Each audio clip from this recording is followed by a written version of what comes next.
تلك الرسل فضلنا بعضهم بعض. تیسری پاری کی تفسیر کا خلاصہ سماعت فرمائیں.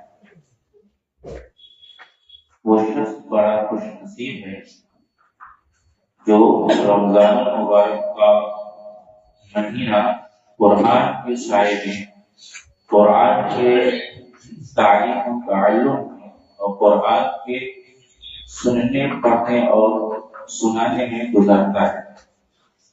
رمضان المبارک کا مہینہ یہ مبارک قرآن کی وجہ سے اس میں قرآن کو سمجھنا، قرآن کو سننا یہ بہت بڑا باعث ثواب اور باعث نجات ہو سکتا ہے.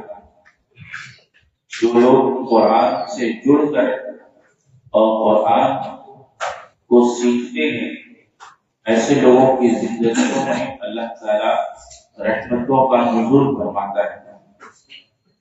تو آپ لوگ بڑے خوش نصیب ہیں جو قرآن کو سننے کے ساتھ ساتھ سمجھنے کے لیے، جاننے کے لیے کہ اللہ کا پیغام ہمارے اور آپ کے لیے کیا ہے، آپ اس کے لیے وقت دے رہے ہیں.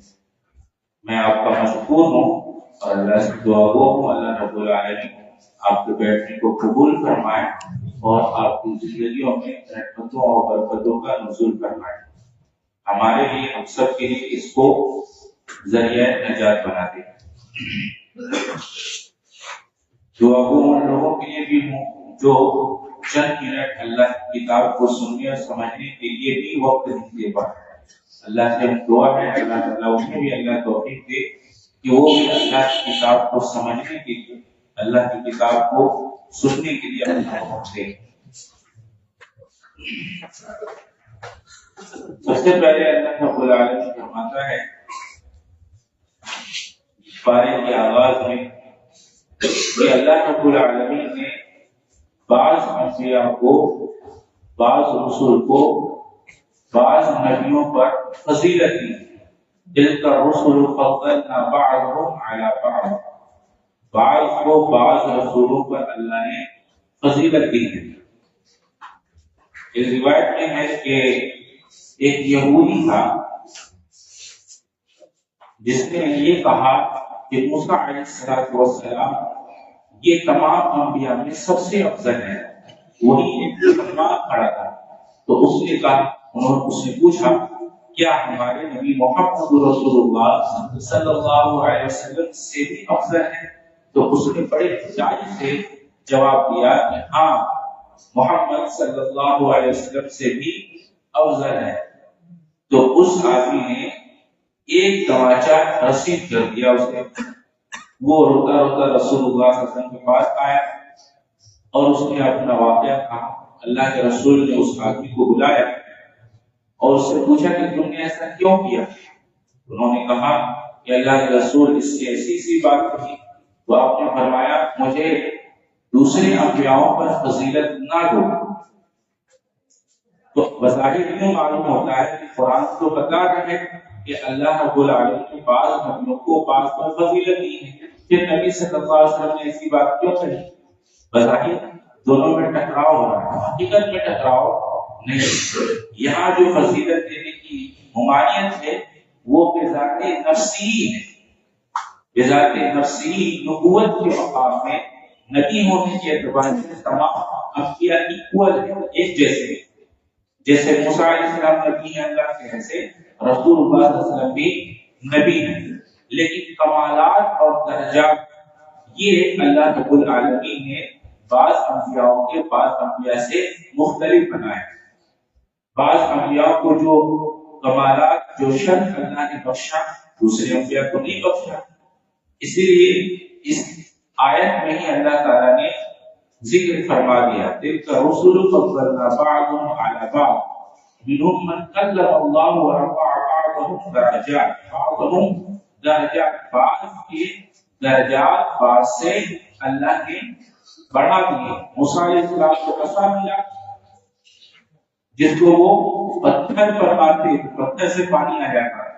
لیکن رسول اللہ صلی اللہ علیہ وسلم کا حال یہ تھا کہ آپ کی انگلی سے مشکل شہادت کی انگلی سے آپ وہ مٹکے کے پانی میں آپ نے اپنا انگلی ڈالا تو گویا آپ کی انگلی سے پانی کے پھوارے نکلنے لگے، جس سے سینکڑوں صحابہ کرام نے غسل کیا، وضو کیا۔ تو آپ کا یہ معجزہ اس سے بھی بڑا تھا کہ ایک پتھر سے پانی نکلے لیکن انگلی سے نکل جائے تو اور بھی بڑا معجزہ ہے۔ آپ نماز پڑھاتے، آپ اپنے پیچھے سے بھی لوگوں کو دیکھتے تھے، یہ بھی معجزہ ہے۔ تو ایسے بہت سارے معجزات ہیں اور ایسے بہت سارے درجات ہیں جو بعض کسی کو ملے بعض کو نہیں ملے۔ اسی میں حضرت عیسیٰ علیہ السلام ہے جو مٹی کے پتلے میں آپ پھونک مار کر اڑاتے تھے اور وہ اڑ پڑتا تھا۔ آپ مٹی تھا، وہ مٹی تھا لیکن باذن اللہ کی اذن سے وہ اڑ جاتا۔ کیا کھا کر آئے وہ بتاتے تھے، کیا خزانہ چھپایا ہے بتاتے تھے، مردے کو زندہ کرتے تھے، کوڑی کو اچھا کر دیتے تھے، نابینے کو بینا کر دیتے تھے۔ تو یہ سارے معجزات ہیں۔ تو اللہ رب العالمین نے بعض کو بعض پر درجات میں بلندی دی ہے، لیکن ذاتی نفسی قوت کے معاملے میں تمام انبیاء ایکول ہیں، ایک جیسے۔ اس کے بعد کہا کہ فَمِنْهُمْ مَنْ آمَنَ وَمِنْهُمْ مَنْ كَفَرَ، تم میں سے جو چاہے ایمان لے آئے، جو چاہے انکار کر دے۔ اسلام میں گویا کہ ایمان کے لیے یا کفر کے لیے فورس نہیں ہے، کسی کو زبردستی آپ ایمان پر نہیں لا سکتے، زبردستی کسی کو اسلام سے باہر نہیں کر سکتے۔ تو اسلام میں کسی بھی عمل کے لیے فورس نہیں ہے، آپ جبرن کسی سے کوئی چیز نہیں منوا سکتے، یہ اسلام کے تعلیمات کے خلاف ہے۔ یہ جو کہا جاتا ہے کہ اسلام تلوار کے زور سے پھیلا ہے، اسلام تو تلوار کے زور پر مانا گیا بات کو ہی تسلیم نہیں کرتا، مانی گئی بات کو ہی تسلیم نہیں کرتا۔ کوئی شخص تلوار کے زور پر ایمان لیا تو تلوار کے زور پر جسم کو جھکایا جا سکتا ہے، دل کو نہیں جھکایا جا سکتا، جبکہ ایمان دل سے قبول کرنے کا نام ہے، جب قبول کرنے کا نام ایمان نہیں ہے۔ اس کے بعد ایک بڑی شاندار بات کہی جا رہی ہے، وَلَوْ شَاءَ اللَّهُ مَقْتَتَلَ، اللہ رب العالمین ایک یہ ہے کہ ہر چیز اللہ کے مرضی سے ہو رہا ہے، اور ایک ایک کہ ہر چیز میں اللہ کی مشیت ہے، دونوں الگ الگ باتیں ہیں۔ کوئی شخص نماز نہیں پڑھ رہا ہے، وہ یہ کہہ سکتا ہے کہ میں نماز نہیں پڑھا ہوں، اللہ کی مرضی ہے؟ نہیں، اللہ کی مرضی نہیں ہے، اللہ نے، اللہ کی مشیت ہے، اللہ رب العالمین نے تجھے چھوٹ دے رکھی ہے، اس پر تیرے پکڑ نہیں ہے۔ ہاں، اس جرم کی سزا اللہ چاہے گا تو دے گا۔ تو مشیت اور مرضی میں فرق ہے۔ اسی طرح سے ہر وہ کام دنیا میں جو ہو رہے ہیں، اللہ تعالیٰ نے سبب کے تحت ہر کام کو جوڑ دیا ہے۔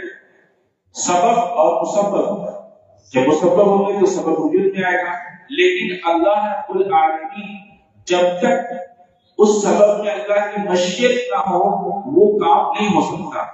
مثلا آپ کچھ کرنا چاہ رہے ہیں، آپ کو پیٹ بھرنا ہے، کھانا کھائیں گے تو پیٹ بھرے گا، آپ کو رزق کمانا ہے، جب محنت کریں گے تو رزق آپ کو ملے گی۔ تو ہر چیز کو دوسری چیز کے ساتھ اللہ نے جوڑ دیا ہے، کیونکہ اللہ الاسباب، سبب ایک دوسرے سے جڑے ہوئے ہیں، لیکن سبب تبھی فائدے مند ہوتے ہیں جب اس سبب کے ساتھ مشیت الہی شامل ہو۔ جیسے بہت سے لوگ ایسے ہیں جو کوشش کر رہے ہیں کہ ان کو اولاد ہو، لیکن اللہ رب العالمین کی مشیت ان کی کوشش میں، ان کے اس سبب میں شامل نہیں ہوتی تو اولاد نہیں ہوتا۔ جب ان کی اس کوشش میں اللہ کا سبب، اللہ کی مشیت شامل ہوگا تو پھر اولاد ہو جائے گی۔ سمجھ میں آ گئی بات؟ تو ہر چیز کو دوسری چیز کے ساتھ جوڑ دیا گیا۔ اس کے بعد اب آیت الکرسی شروع ہوئی، بہت توجہ کے ساتھ سنیں، کیوں؟ اس لیے کہ یہ قرآن کی تمام آیتوں میں سب سے اعظم آیت ہے۔ قرآن کی جتنی آیتیں ہیں سب سے عظیم آیت کون سی ہے؟ آیت الکرسی۔ حضرت عمر بن کعب رضی اللہ تعالیٰ عنہ سے رسول اللہ صلی اللہ علیہ وسلم نے سوال کیا یا ابا المنذر ایو آیت من کتاب اللہ معک اعظم، یہ بتاؤ کہ قرآن میں سب سے اعظم آیت، عظیم آیت کون سی ہے؟ دونوں نے کہا کہ اللہ و رسولہ اعلم، اللہ اس کے رسول بہتر جانتے ہیں۔ تو پھر اللہ کے رسول صلی اللہ علیہ وسلم نے اصلاح کی، بتاؤ کہ قرآن میں سب سے اعظم آیت کون سی؟ جب انہوں نے دیکھا کہ اللہ کے رسول صلی اللہ علیہ وسلم نے اصلاح کی، تب انہوں نے کہا اللہ لا الہ الا هو الحی القیوم، کہ میرے لیے اللہ کے رسول قرآن کی سب سے اعظم آیت یہ ہے جو فضارب فی الصدر، آپ نے بطور شاباشی ان کے سینے پہ تھپتپایا، گویا کہ اس سے یہ بھی معلوم ہوا کہ شاباشی تھپتپاہٹ پیٹھ پر نہیں کہاں ہونی چاہیے، سینے پر ہونی چاہیے۔ رسول اللہ صلی اللہ علیہ وسلم نے ان کے سینے کو تھپتپایا اور کہا یا ابا المنذر تمہارا تمہیں مبارک ہو، یعنی تم نے بالکل صحیح جواب دیا، پورے قرآن میں سب سے اعظم آیت الکرسی۔ اللہ رب العالمین نے اس آیت کو اعظم آیت کا شرف کیوں بخشا؟ وہ اس لیے کہ اسی کی مذہب اسلام میں سب سے بنیادی تعلیم کیا ہے؟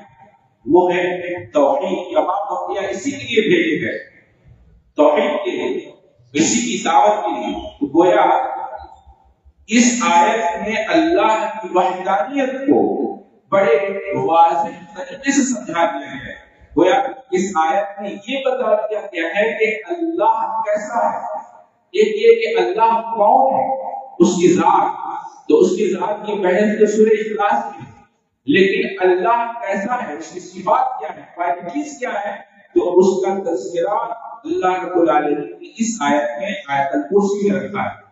اس لیے چونکہ توحید یہ اسلام کا سب سے بنیادی علم ہے اور سب سے بنیادی یہ تعریف اور درس ہے، اور اسی توحید کا ذکر اس آیت الکرسی میں اللہ تعالیٰ نے کیا ہے، اس لیے اس آیت کو آیت الکرسی کو اعظم آیت کا اللہ نے شرف بخشا ہے۔ اچھا، اس میں کیا ہے؟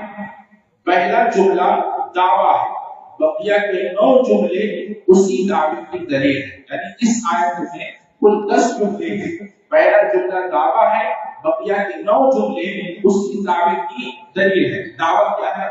اللہ لا الہ الا ہو، یہ اللہ ہی الہ ہے۔ الہ کہتے ہیں المعلوم الذی یستحق العبادت، جو حقیقت میں عبادت کا مستحق ہو۔ ترجمہ کیا ہوگا؟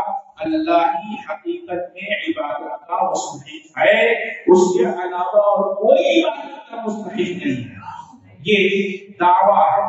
اچھا، اب سوال کر سکتے ہیں اللہ ہی تمام تر عبادتوں کا مستحق کیوں ہے؟ یہ سوال، تو اس کا جواب یہ دعویٰ ہے، دلیل اللہ دے رہا ہے کہ اللہ ہی تمام تر عبادتوں کا مستحق کیوں ہے؟ اس لیے کہ وہ الحی ہے، وہ زندہ ہے، اور یہ زندگی کیسی ہے؟ انتہا، نہ کبھی ختم ہوگی، نہ جانے کب سے ہے اور نہ جانے کب تک رہے گی، ہمیشہ سے ہے اور ہمیشہ رہنے والی ہے۔ اس کی زندگی نہ کبھی ختم ہونے والی ہے، وہ ہمیشہ کی زندگی ہے، الحی ہے، زندہ۔ اچھا، یہ بھی کہہ سکتے کہ زندہ تو ہم بھی ہیں، زندہ تو ہم بھی ہیں، لیکن اللہ کی زندگی اور ہماری زندگی میں بہت فرق ہے۔ ہماری زندگی میں کیا ہے، میں ابھی بول رہا ہوں، آپ سن رہے ہیں، ابھی ہمارے ساتھ کیا ہو جائے، آپ کے ساتھ کیا ہو جائے، کبھی زندگی کی ڈور، حیات کی ڈور کٹ جائے، اللہ کاٹ دے، کوئی نہیں جانا چاہتا، لیکن اس کی زندگی ایسی ہے جو حیات کی حقیقت ہے، وہ ہمیشہ سے ہے اور ہمیشہ رہنے والی، اس کی زندگی کو ابھی دھکا نہیں لگنے والی، کبھی موت اس پر آنے والی نہیں ہے، ہماری ہم پر تو موت آ جانے والی ہے، حی ہے، وہ زندہ ہے۔ اچھا ٹھیک ہے، یہ جو زندہ ہے تو کیا اس کی زندگی کچھ کھا پی کر کچھ کھاتا ہے؟ جیسے عیسائیوں نے عیسیٰ علیہ السلام کے لیے کیا کہا کہ عیسیٰ علیہ السلام اللہ کے بیٹے ہیں، تو جنس کی کوالٹی اس کی جنس میں ہونی چاہیے، گائے کا بچڑا جو ہوگا گائے کی مانی ہوگا، اور اسی طرح بھینس کا بیٹا بھینس کی طرح ہوگا، اور گدھے کا بیٹا گدھے کی طرح ہوگا، گھوڑا کا بیٹا گھوڑے کی طرح ہوگا، اس کو قصہ ہوگا. تو جب تم اللہ کا بیٹا تصور کرتے ہو تو وہ کوالٹیز اس میں ہونی چاہیے. جبکہ ان کا حال یہ ہے کانا یا قرآنی تو آپ دونوں کھانا کھاتے ہیں. حضرت عیسیٰ علیہ السلام اور ان کی ماں حضرت مریم علیہ السلام دونوں کھانا کھاتے تھے. اور یہاں معبود کون ہے؟ الحی، جو زندہ ہے، وہ کھانے کا اور پینے کا محتاج نہیں ہے. القیوم ہے، وہ اپنی ذات پر قائم ہے. اس کی یہ زندگی کا قیام کھانے پینے کی محتاج نہیں ہے. تو جب وہ معبود ہے، عیسیٰ علیہ السلام کو معبود مانتے ہو تو معبود حقیقی کی کوالٹی اس میں ہونی چاہیے. جبکہ ہم یہ دیکھتے ہیں کہ عیسیٰ علیہ السلام کھانے کے محتاج، پینے کے محتاج، ان کو بھوک لگتی ہے، ان کو پیاس لگتی ہے. اللہ کو نہ بھوک لگتی ہے نہ پیاس لگتی ہے. لہذا یہ الحی القیوم کہہ کر عیسائیوں کے اس عقیدے کا رد کیا گیا کہ وہ اللہ کے بیٹے ہوتے ہیں، کیونکہ وہ کوالٹیز نہیں ہے. سمجھ میں آ رہی بات؟ کھانا نہ بلا کے کام کھانے، وہ دونوں کھانا کھاتے ہیں. اچھا، یہ جو زندگی ہے قیام قیوم، یہ زندگی کیا کسی چیز کی محتاج نہیں ہے؟ کسی چیز کی محتاج نہیں ہے، اپنی ذات پر قائم ہے. پوری کائنات کی بقا اسی کی قیام، اسی کی مشیت پر ٹکا ہوا ہے. جب چاہے اللہ اس پوری کائنات کو مٹا دے.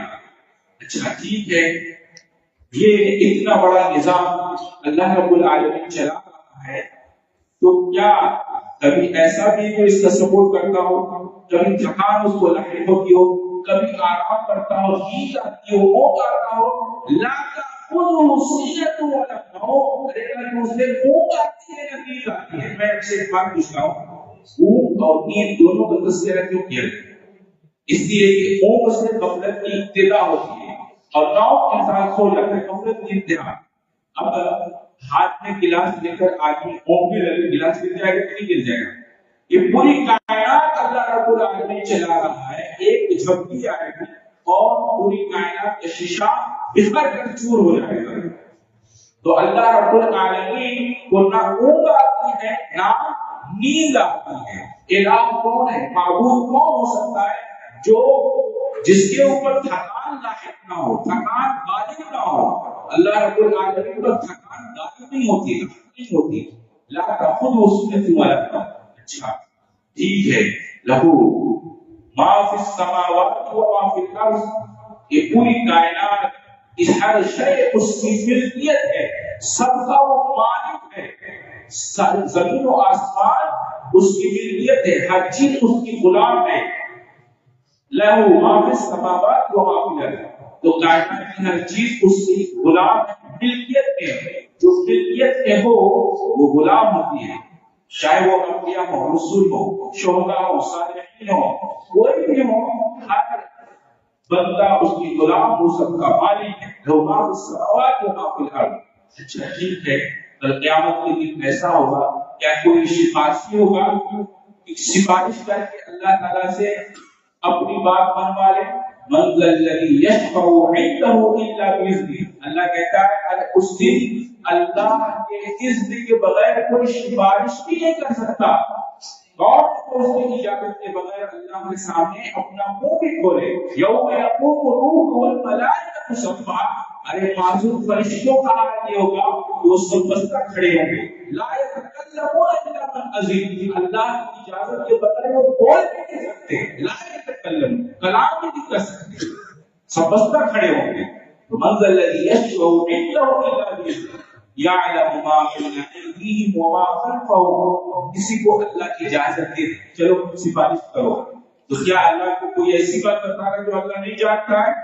اللہ تعالیٰ نے کہا یعلم ما بین ایدیہم وما خلفہم. جو سفارش کر رہا ہے اس کے اگلے پچھلے حالات، اور جس کے لیے وہ سفارش کر رہا ہے اس کے بھی اگلے پچھلے حالات سے اللہ بخوبی واقف ہے. وہ ایسی بات کو نہیں بتا رہا ہے جو اللہ نہیں جانتا ہو. یعلم ما بین ایدیہم وما خلفہم، ان سب کے اگلے پچھلے تمام حالاتوں سے زندگی کے ہر کوشے ہر ہمیشہ کے رہا.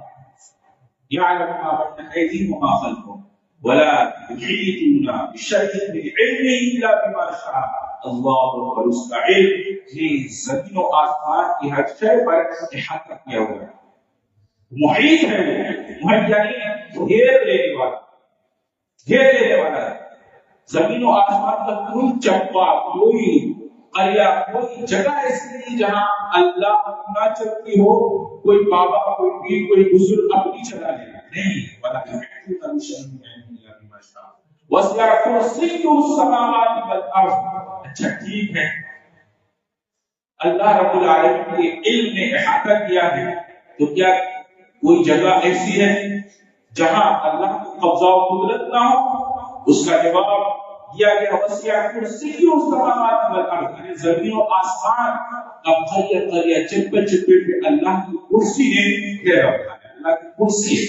حضرت ابن عباس رضی اللہ تعالیٰ عنہ کی روایت ہے کہ کرسی کے تعلق سے آپ نے فرمایا کہ اللہ کی کرسی جانتے ہیں، اللہ کا عرش کتنا بڑا وہ اللہ ہی جانتا ہے، وہ اللہ کو معلوم ہے، لیکن اس کی کرسی کے بارے میں یہ ہے کہ اس کی کرسی کے نیچے یہ پوری کائنات کی حیثیت ایسے ہے جیسے لمبوں تک صحرا، ریت کا سمندر ہو اور اس میں ایک پڑی ہوئی انگوٹھی، ایک پڑی ہوئی انگوٹھی یہ پوری کائنات کی حیثیت رکھتی ہے اس کرسی کے نیچے۔ اللہ بتائیے کہ کتنی بڑی کرسی ہوتی ہو، جہاں اللہ کا پاؤں ہوتا ہے، قدم ہے، دونوں پیر ہیں، اللہ رب العالمین جہاں پاؤں رکھتے ہیں جو کرسی ہے، پوری کائنات اس کے نیچے کیسی ہے جیسے لمبوں تک صحرا اور ریت کا سمندر ہو، دور دور تک کچھ نظر نہ آتا ہو، اور اس میں پڑی ہوئی ایک انگوٹھی کی جو حیثیت ہے کہ پوری کائنات اس کرسی کے نیچے ایسے ہے۔ اللہ کتنی بڑی وہ شخصیت، کتنا بڑا ذات، تصور کی بات ہے۔ وسیع کرسی السماوات والارض، اچھا ولا يؤوده حفظهما، يؤود کس کو کہتے ہیں اور کس کو کہتے ہیں؟ پتہ ہے کوئی چیز ایسے کھڑی ہو اور ایسے چھوٹ جائے یہ، تو اتنی بڑی کائنات کو اللہ رب العالمین اکیلے چلا ہے، کیا اس کا بھار اس کو کمزور کرتا ہے، تھکاتا ہے؟ اگر ولا یقودہ، اس کا بھار اس کو جھکاتا نہیں، تھکاتا نہیں ہے، اکیلے ہی تنہا تنہا اس کی حفاظت فرما ہے۔ ولا یقودہ حفظہما، یعنی کوئی چیز ایسے کھڑی ہو، آپ کھڑے ہیں، آپ پر بوجھ ڈال دیا جائے، آپ کی وزن سے زیادہ آپ کیا کریں گے؟ ایسے چھوٹ جائے گا، ایسا ہوگا چھوٹ جائے گا، وجعودہ اس کو کہتے ہیں۔ تو اللہ رب العالمین اتنی بڑی کائنات کو چلا رہا ہے، اللہ کو اس کائنات کا نظام اس کو تھکاتا نہیں ہے کہ وہ جھکے، وہ تھکے، بلا یعودہ حفظہما، اکیلا نہیں پوری کائنات کی حفاظت فرما رہا ہے، بلا یعودہ حفظہما۔ اچھا آگے کہا گیا تو اللہ کی صفت ہے علی اور عظیم۔ علی کس کو کہتے ہیں؟ علی کہتے ہیں بلند اور عظمت والا، بہت بلند، بہت بلند، اور اتنا بلند کہ اس سے زیادہ اور کوئی چیز، کوئی شے بلند نہ ہو، ہر شے اس کے نیچے ہے۔ اور عظیم کس کو کہتے ہیں؟ عظیم یہ لفظ عین، زو اور میم سے عظم سے بنا ہے، اور عظم معنی کیا ہوتا ہے؟ ہڈی، بون۔ آپ کو پتا ہے پورے جس چیز پر کھڑی ہے وہ کیا ہے؟ ہڈی ہے۔ اگر ہاتھ کی ہڈی کمزور ہو جائے، ہاتھ کمزور ہو جائے، ریڑھ کی ہڈی کمزور ہو جائے، ریڑھ کی ہڈی کمزور ہو جائے، تو انسان کا پورا جسم کمزور ہو جائے۔ اسی وجہ سے اللہ رب العالمین جب تخلیق کرتا ہے تو پہلے پیٹ میں کیا بنتا ہے؟ وہ ہڈی کے ڈھانچے بنتے ہیں، اس کے ساتھ تخلیق ہوتی ہے، اور پھر اس پر گوشت اور چربی چڑھائی جاتی ہے۔ یہ اللہ رب العالمین کا نظام ہے۔ تو عظم کے معنی کیا ہوتے ہیں؟ بون، اور یہ سخت ہو تو ہی ڈھانچہ اسٹرکچر جو ہے مضبوط ہوگا، اگر یہ مضبوط نہ ہو تو وہ کمزور رہ جائے گا۔ تو اللہ رب العالمین عظیم ہے، یعنی وہ اتنا بلند ہے اور اتنا مضبوط ہے، اتنا طاقتور ہے کہ اس کے ماسوا ہر شے اس کے سامنے کمزور اور حقیر ہے، اس کی کوئی حیثیت نہیں، اس لیے اس کو عظیم کہا گیا ہے۔ وہ العلی العظیم، بلند بھی ہے اور عظمت والا بھی ہے، بلند اتنا کہ اس سے بلند کوئی شے نہیں، ہر شے اس کے سوا جو ہے وہ پست ہے، وہ چھٹی ہوئی ہے، اور عظیم اتنا ہے، اتنا طاقتور ہے کہ اس کے ماں سوا ہر شے کمزور ہے. سمجھ میں آئی؟ تو علیم اور عظیم کو سمجھ لیا جائے تو انسان شرک کی طرف جائے گا نہیں. انسان شرک کی طرف تب جاتا ہے جب اللہ کو پہچانتا نہیں، اللہ کی عظمت کو، اس کی کبریائی کو، اس کی بلندی کو نہیں جانتا. وما قدر اللہ حق قدری، اللہ نے فرمایا بندوں نے اللہ کی قدر ہی نہیں کی جیسے کہ اللہ کی قدر کرنی چاہیے تھی. اس کے بعد کہا جا رہا ہے لا اکراہ فی الدین، دین میں کوئی زبردستی نہیں ہے. جس کو جو چاہے ایمان لے گا، جو چاہے انکار کرے گا. اللہ رب العالمین فرماتا ہے لا اکراہ فی الدین، دین میں زور زبردستی نہیں ہے. اس کے بعد کہا جا رہا ہے اللہ ولی الذین آمنوا یخرجهم من الظلمات الى النور. اللہ رب العالمین دوست ہے ایمان والوں کا، ولی ہے، مددگار ہے. اور اللہ کیا کرتا ہے؟ نور سے، ظلمات سے، اندھیرے سے نکال کر نور میں لے آتا ہے. اور شیطان یہ ولی ہے ان لوگوں کا جو لوگ نور سے نکل کر ظلمات اندھیرے میں لے جاتا ہے. شیطان کو جو دوست بناتے ہیں، شیطان ہم کو نور سے نکال کر اندھیرے میں لے جاتا ہے. اور جو لوگ اللہ کو اپنا دوست مددگار بناتے ہیں، اللہ ان کو ظلمات سے نکال کر، اندھیرے سے نکال کر نور میں لے آتا ہے. اور حقیقی ولی وہ ہے اللہ کے. اس کے بعد ایک واقعہ شروع ہو رہا ہے، بہت شاندار واقعہ ہے. ابھی سے گزر رہے تھے، دیکھا کہ ایک بستی جو ہے اوندھی پڑی ہوئی ہے، سب کوئی مرے ہوئے پڑے ہیں. اب دیکھا کہ اب اتنے سارے لوگ مرے پڑے ہیں، پوری بستی کی بستی ڈھری ہے، گر گئے ہیں. تو ان کے ذہن میں خیال آیا کہ اللہ رب العالمین ان کو کیسے زندہ کرے گا. اللہ سے وہ کہہ پڑے اے رب العالمین تو ان کو زندہ کیسے کرے گا ان کے مرنے کے بعد.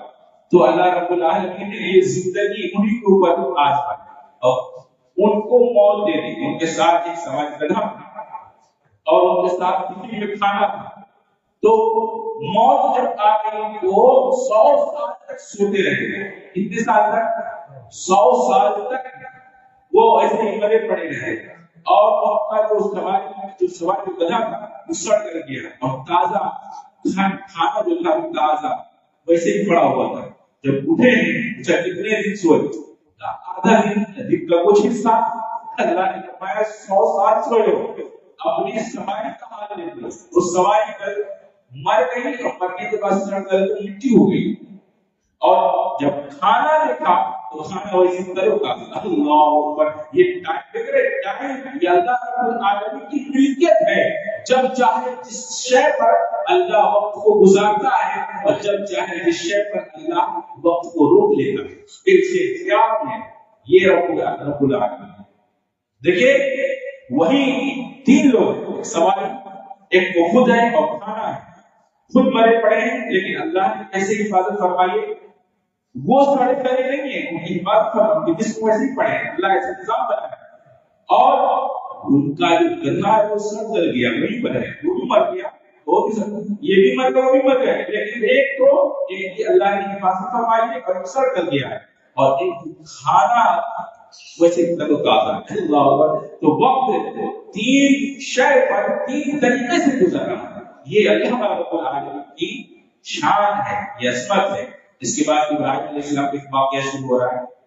ابراہیم علیہ السلام نے ایسے ہی فرمایا، کہا اے میرے رب کہ تم لوگوں کو مرنے کے بعد کیسے زندہ کرے گا. رب اجل فتوح موتا، اے میرے رب لوگوں کو مرنے کے بعد کیسے زندہ کرے گا. اللہ کہتا ہے کیا تجھے یقین نہیں ہے؟ تو خلیل اللہ کے خلیل حضرت ابراہیم علیہ السلام نے کہا اللہ مجھے یقین تو ہے لیکن میں اطمینان قلب چاہتا ہوں، میں اپنے دل کا اطمینان چاہتا ہوں. ٹھیک ہے 4 پرندوں کو لے لو. تو 4 پرندے الگ الگ قسم کے لے لیے، ان کو سکھا لو. ان کو سکھا دیا اور کہا کہ اب ان کو ذبح کرو. اب ان کو ذبح کر دیا. ان کے گوشت ایک دوسرے میں خلط ملط کر لو، سب کو ایک ساتھ رکھ کے قیمہ کوڑ دیا، سب کا گوشت ایک دوسرے میں ملا لیا. اب کہا کہ ان کو 4 پہاڑیوں پر رکھ دو.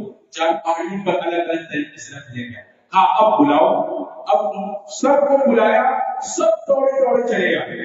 اللہ اکبر. سب دوڑے دوڑے چلے آئے. اب یہاں میں ایک بہت اہم بات کہنے والا، توجہ سنیے. یہ اللہ رب العالمین کو صرف یہ دکھانا تھا کہ مرنے کے بعد زندہ کرنا ہے.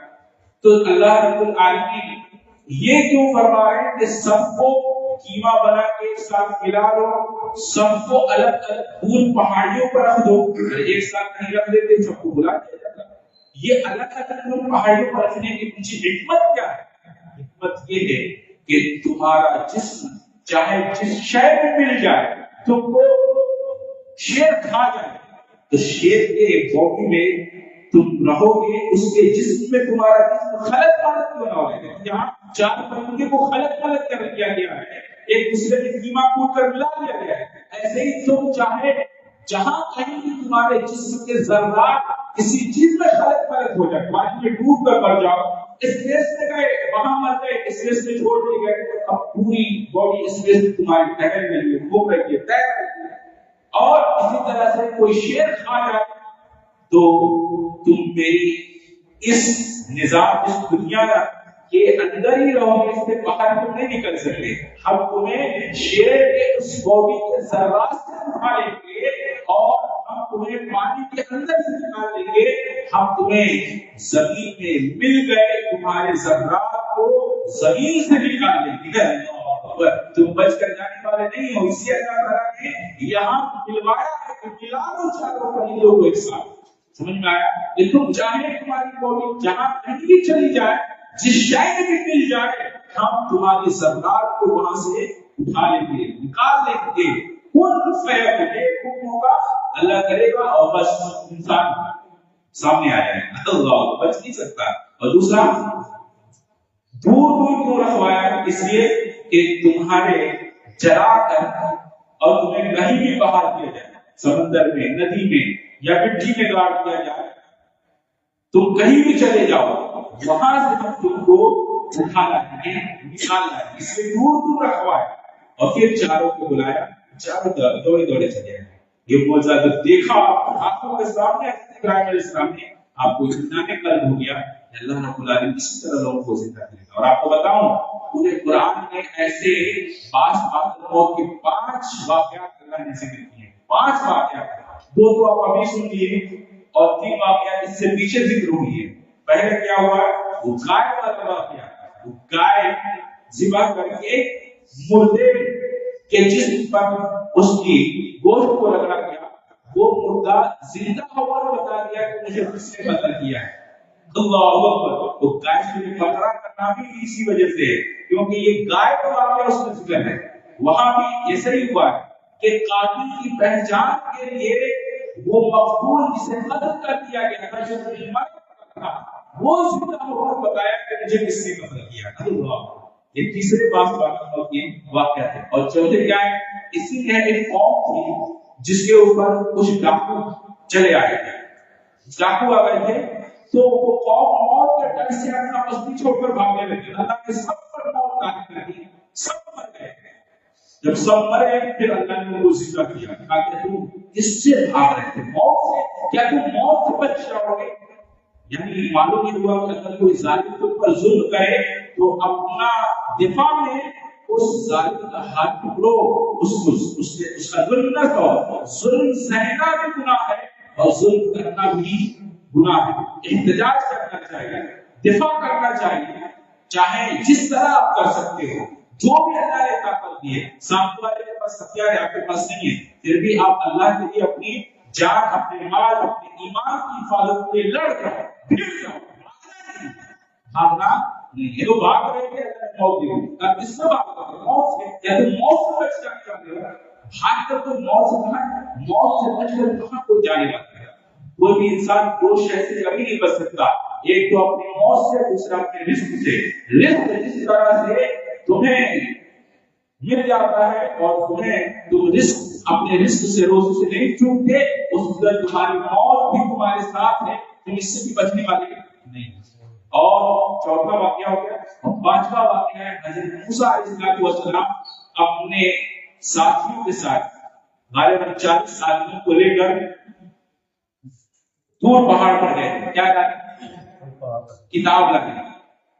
تو وہاں آپ کو کتاب دی گئی, لیکن ان لوگوں نے کیا کہا, میں رب کو دیکھنا چاہتا ہوں. جسے آپ کلام کرتے ہیں، بات کرتے ہیں، ہم انہیں دیکھنا چاہتے ہیں، ہمیں دکھائیں، پھر ہم آپ کی بات مانیں گے۔ اللہ رب العالمین سے سوال کر بیٹھے ہیں حضرت موسیٰ علیہ السلام، یہ تو مصلحت کے خلاف ہے، دنیا کی آپ تو اسے دیکھ ہی نہیں سکتی۔ اللہ رب العالمین نے ان سب پر موت کا حکم، سب مر گئے۔ حضرت موسیٰ علیہ السلام گھبرا گئے، کہنے لگے اللہ رب العالمین یہ قوم کے سردار ہیں، اگر یہ مر جائیں گے میری قوم مجھے مار ڈالے گی۔ جب دعا کی تو اللہ نے پھر سے ان کو زندہ کیا۔ یہ 5واں واقعہ ہے، 5واں موت کا۔ تو سورہ بقرہ کے اندر 5 واقعات زندگی اور موت کے ذکر کیے گئے جو اللہ نے مرنے کے بعد پھر سے ذکر کر دیا۔ دوسرا اسلام یہ ہے، اور وہ بستی والوں کا واقعہ ہے، اور تیسرا واقعہ جو میں نے سنایا آپ کو گائے والوں کا، چوتھا واقعہ وہ نبی جو گزر رہے تھے جن کے گدھے سڑ گئے اور کھانا تر و تازہ تھا، اور 5واں واقعہ ابراہیم علیہ السلام کا 4 پرندوں کو بلایا تو سب چلے گئے۔ یہ 5 واقعات بعد موت کی اللہ نے ذکر کیے۔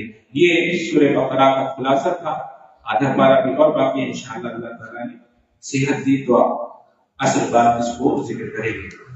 سبحان اللہ، الحمد للہ،